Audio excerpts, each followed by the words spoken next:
नमस्कार दोस्तों, स्वागत है आपका एसएससी स्मार्ट क्लासेस में। बहुत ज़्यादा लोगों को मेरी ये जो बुक है पसंद आ रही है।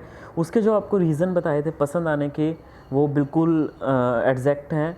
सबसे पहले तो प्राइस इसका इतना कम रखा गया है, अपडेटेड कंटेंट है, और तीसरी बात है इसमें एग्ज़ाम ओरिएंटेड कंटेंट है। जिस तरह से लेटर आपको 150 वर्ड्स में लिखना होता है, उसी फॉर्मेट के अकॉर्डिंग लिखना होता है, उसी तरीके से आपको जो एस्से है वो 250 वर्ड्स में आपको लिखना होता है। +-10 आप कर लीजिएगा।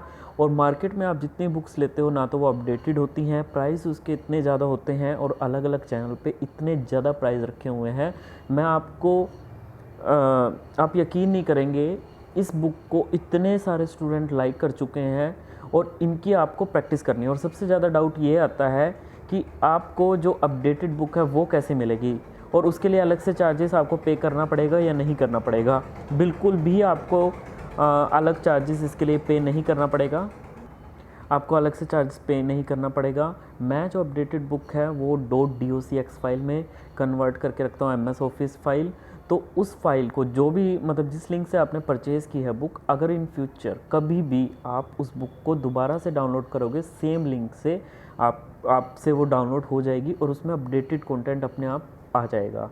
तो यानी कि आपको दोबारा से मेरे को मैसेज करने की ज़रूरत नहीं है कि मेरे को बुक सेंड कीजिए, या कुछ चार्जेस पे करने की ज़रूरत नहीं है। वन टाइम पेमेंट कीजिए and you will get updated book for the life time.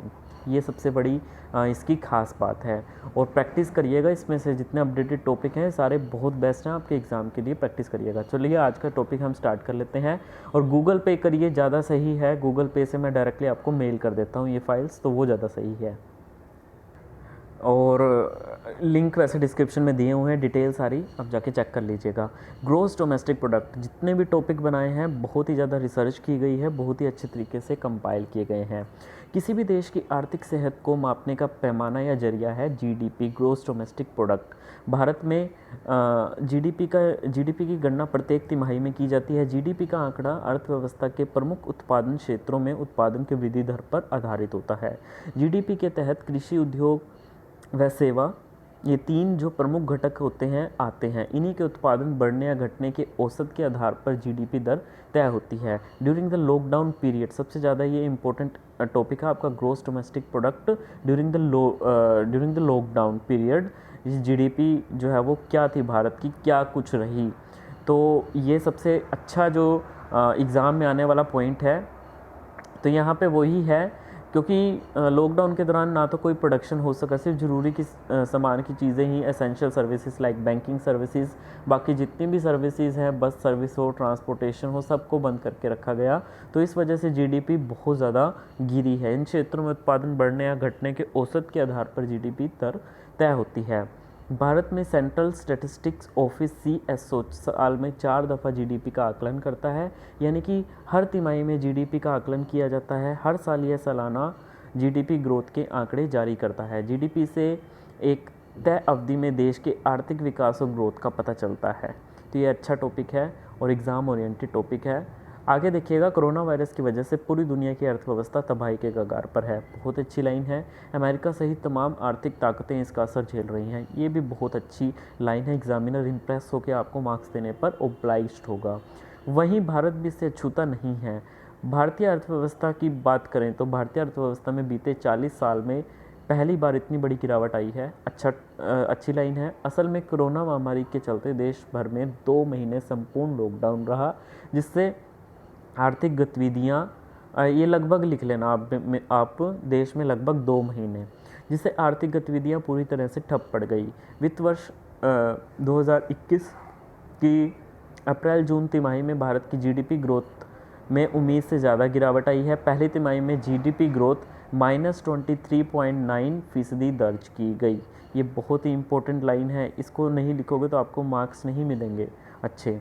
सकल घरेलू उत्पाद इसकी फुल फॉर्म है। जीडीपी गिरने से प्रति व्यक्ति की औसत आमदन कम हो गई।